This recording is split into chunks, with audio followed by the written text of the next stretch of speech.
What's popping, Dorman?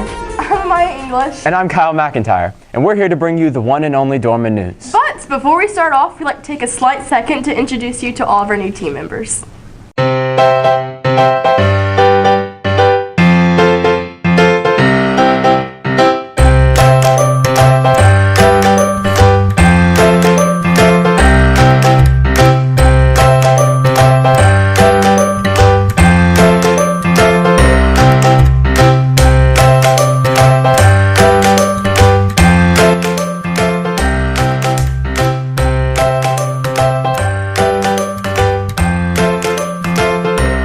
Now that you all kind of know everyone, we're going to start with our friend Danny, talking about how the 10-point scale is actually designed to help you. Hi, I'm Ty Jeter here with Dr. Price. Alright, so you know that the 10-point scale is used by colleges nationwide. How do you think it will affect the high school level? I think it's going to be a great transition for high school students, because that means that, you know, when you're in high school, a 90 is going to be an A. When you get to college, it's going to be the same thing. So I think it'll be more of a smoother transition so that they don't have to get used to another grading scale. They'll just have to get used to maybe a different difficulty level, because, you know, college is advanced. And so I think rather than worrying about a grading scale when they get to college, it's going to be more like, what is this curriculum going to be like? Alright, that was some very good opinions. Thank you for your time, Ms. Price, and it was nice talking to you. Nice talking to you too. Hi, I'm here with Jasmine Nelson. You know, the one that shoots the hoops. So Jasmine, what's your opinion on the 10-point scale? I like it. It's been very beneficial to me.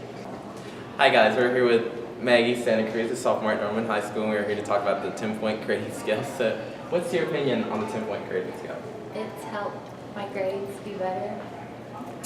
So how do you feel like it has improved you throughout your sophomore year, and how do you think it'll affect the high school students? I think it will make it easier for kids to pass their classes. Alright, thank you for your interview and your cooperation. Thank you, Danny. Since I'm failing like 99% of my classes, hopefully this new... There's only 4 classes. You mathematically can't be failing 99% Well, we all know that this new 10-point grading scale is benefiting Kyle in math. So here's Anthony with the look at one Dorman student's path to college basketball. Thanks, Maya. I'm Anthony Bell, and I am here with Cavalier State Championship basketball player and Ohio signee, Zach Butler. How you doing today, Zach? Doing pretty good today. Well, let's jump right in. How does it feel winning the 5A state championship? I mean, it feels amazing. Me and the team, we've been talking about this for forever. At the start of the year, we set goals for ourselves, and we accomplished them. So, man, it's amazing to me. What do you think the secret to Cavalier success this season? I feel like our success is just our hard work, our tenacity, like our everyday in practice, our like just wanting to be great. I feel like we worked so hard on our defense, and like we executed everything we did. So I feel like that was the key to our success this year. What advice can you give other Cavaliers just focused on taking their talents to the next level? I mean, I feel like if you want something bad enough, you'll work hard enough, and you'll like get around the right people you'll surround yourself with people, like positive people, to help you along your journey, because you can't do it by yourself. I mean, I had my dad, my coaches, I talked to my principal, you know, like what I needed the right academic things like to get to the next level. So that prepared me for next year. So one last question, Zach. Is there anyone or anybody or more than one person that you would like to give a special shout out to for your success? I want to give a special shout out to my mom and my dad. It wouldn't be possible. My dad prepared me to play basketball and just to be a young man since I was a little kid. And my coach for like just driving us every day in practice, like I said. And my grandfather, he died, but I know he's with me. He prepared me to play basketball too, so as well, I want to thank him and my family too. Thanks, Zach, for taking the time with us. We also got to talk to guidance counselor Ms. Sherbert about gaining NCAA eligibility. Here she is. Hi, we're in the guidance office. We're here with Ms. Sherbert, and she's here to talk to us a little more about NCAA eligibility. How are you doing today, Ms. Sherbert? Doing good. How about you? I'm doing amazing. Thank you for asking. Well, let's do this first. Can you give us just a quick rundown on what NCAA eligibility is? So NCAA is for athletes that are at Dorman High School that want to go and play collegiate athletics. Okay. So, if I'm an athlete and I want to become eligible, what should I do? Well, the NCAA looks at 16 core courses that are only recognized. So those courses are in English, math, science, social studies, and foreign language. So you need to sit down with your guidance counselor and make sure that you're in the courses that would make you eligible for NCAA. They calculate your core GPA based on those courses, and then they put that GPA on a sliding scale and they compare that to your test scores. So the higher your core GPA, the lower your test scores have to be. The lower your core GPA, the higher your test scores have to be for eligibility. And so for eligibility, they're basically looking for student athletes, right? Yes. So they can't just be all about sports. They have to make sure they're getting it done inside the classroom. Absolutely. NCAA has a code that they use, or a motto, and it's called 2.3 or take a knee. So 2.3 is your baseline GPA. Well, you heard it here, 2.3 or take a knee. If you want to be eligible, make sure you have at least a 2.3. But here at Dorman, we like to aim for a little higher than that. You need to set up an appointment with your guidance counselor. We can go over those core courses, and you also need to complete the eligibility center. That's the NCAA Clearinghouse's website to make sure that you're eligible. That website is www.eligibilitycenter.org. That should be filled out by the end of your junior year. And after you do that, come and talk to your guidance counselor. There's a few more steps that you have to take to complete that process. Zach Butler is one of a handful of students from the upstate that are going on to play college basketball. And we just entered the month of March, which means that March Madness is going to be starting up soon. Isn't that at Greenville this year? Why, yes, it is. Anyways, our next story is about how you can be better prepared for the SAT. Here's our favorite twins, Aaliyah and Mackenzie, with some tips on how to get ready for the SAT and/or ACT. The SAT and ACT, those three-letter words strike fear in the hearts of students. Which one do I take? How do I study? What if I do badly? Don't fear, Cavaliers. There are a ton of resources out there to help you prepare for either of these tests. Yes, it's time to stop stressing and time to start prepping. Here are a few quick tips to help you not fail the ACT or SAT. The SAT contains math, writing, reading, and language, while the ACT contains reading, English, math, and science. I prepare for the ACT by taking practice tests online, and in the library they have textbooks on how to help and what equations you need to know. Rest the night before, and then you have a good breakfast because it takes a lot of energy and concentration.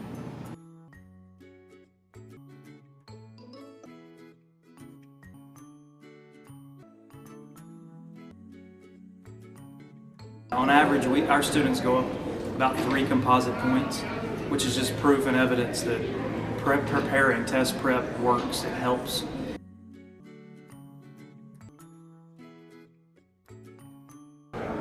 Based on the data that we've collected and collated, a long-term class is more beneficial.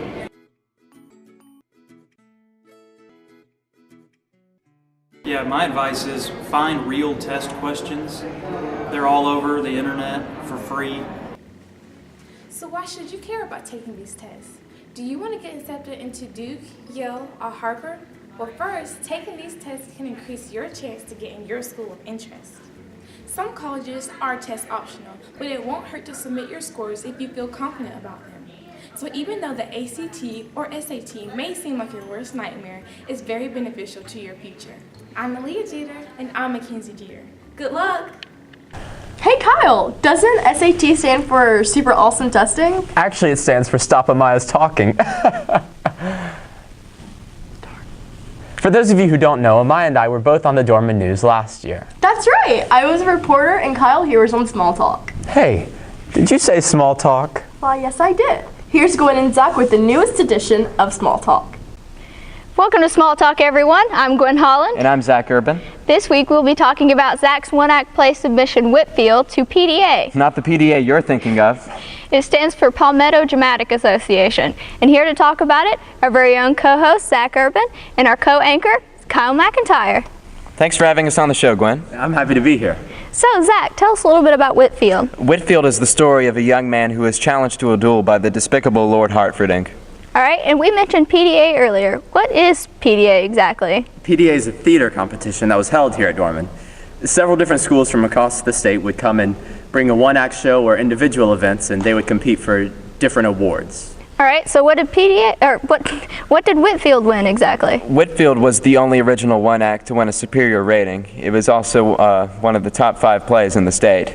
Kyle and I could go on forever about the show, but I think we know 2 people who may know more about it than we do. All right, well, let's meet them.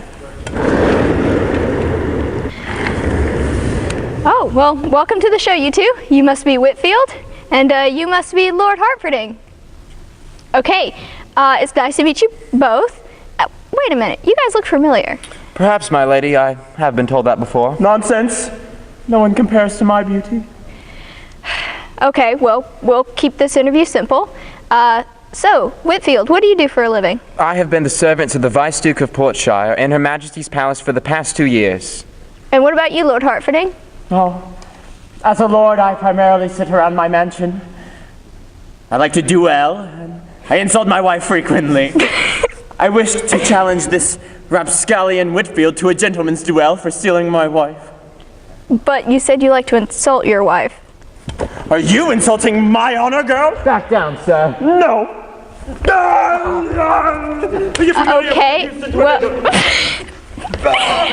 Okay, well, that's enough for this episode. Join us next week, and if you want to watch Whitfield, it'll be up on YouTube soon. Thanks for joining us, and I'll see you guys next week. Thank you once again for having us on your show, my lady. Oh, thanks, Gwen and Zach. You two sure do know how to keep us entertained. And apparently so do you. Have you ever duelled before? Well, that's all we have time for today, folks. Thanks for tuning in, and we shall catch you next time on Dorman News. Got a blast.